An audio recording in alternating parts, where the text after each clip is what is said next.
बिस्मिल्लाहिर्रहमानिर्रहीम। अस्सलामु अलैकुम वरहमतुल्लाहि वबरकातुहू। उम्मीद करती हूँ आप ईमान और सेहत की बेहतरीन हालत में होंगे।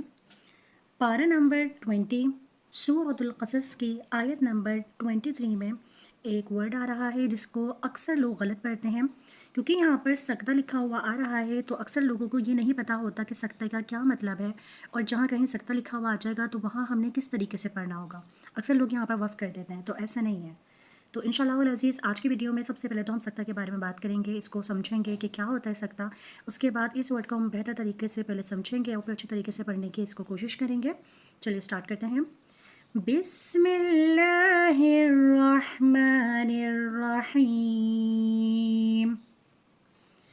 क़ाल ताला नस्क़ी हत्ता युस्दिरर रिआ व अबूना शैख़ुन कबीर। तो यहाँ आपने नोट किया कि मैंने यहाँ वफ़ किया है, लेकिन मैंने यहाँ वफ़ नहीं किया है। वफ़ की मीनिंग सबसे पहले हम समझेंगे कि वफ़ किसे कहते हैं। वफ़ का मतलब ये होता है कि जहाँ वफ़ करते हैं तो वहाँ पर हम अपनी सांस भी तोड़ देते हैं और आवाज़ भी बंद कर देते हैं। बट सकता में हम क्या करते हैं, सकता में हम अपनी आवाज़ बंद कर देते हैं बट अपना सांस नहीं तोड़ते हैं।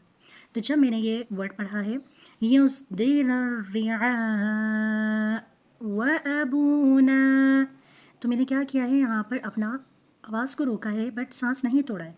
रिआ आवाज़ रोक दी बट सांस नहीं तोड़ेंगे, आगे से कंटिन्यू करेंगे। व अबूना, दोबारा हम इसकी प्रैक्टिस करेंगे। युस्दिरर रिआ व अबूना, यहाँ बस ये ध्यान करना है कि यहाँ पर हमने वफ़ नहीं करना है। वफ़ और सकता में डिफरेंस होता है। वफ़ का क्या मतलब था कि वहाँ पर हम अपना सांस भी तोड़ रहे हैं और आवाज़ भी बंद हो रही है, बट सकता में क्या करना है, सांस नहीं तोड़ना है, बस आवाज़ बंद करनी है। और यहाँ पे मैं आपको हमज़ा के बारे में भी बता दूँ कि हमज़ा पे जब हम ठहरते हैं तो हमज़ा में हम झटका देते हैं। झटका किस तरीके से देंगे, रिआ व अबूना। अगर देखा जाए तो यहाँ पर हम इसको रिआ व अबूना इस तरह नहीं पढ़ेंगे, क्योंकि सकता में क्या होता है, जो लेटर होता है पीछे वाला उसमें हम एक तरह से वफ़ कर रहे होते हैं। बट वफ़ करने का हम रूल तो फॉलो करेंगे कि वफ़ की सूरत में हमज़ा साकिन हो जाता है, कोई भी लेटर जो होता है वो साकिन हो जाता है। अगर उसके ऊपर कोई एराब होती है, मीन्स ज़बर ज़ेर पेश होते हैं, तो वो साकिन हो जाता है। तो वो रूल तो हमने फॉलो किया, बट यहाँ पर हमने अपना सांस नहीं तोड़ना है, सिर्फ आवाज़ बंद करनी है। तो उम्मीद करती हूँ कि आपको आज की वीडियो समझ आई होगी। सकता के बारे में आपको समझ आया होगा, सकता क्या होता है और जहाँ कहीं सकता लिखा हुआ आ जाएगा वहाँ हमने किस तरीके से पढ़ना है। तो अपनी ये वीडियो फैमिली फ्रेंड्स में शेयर कीजिए ताकि वो भी इस वर्ड को बेहतर तरीके से, अच्छे तरीके से समझ सकें।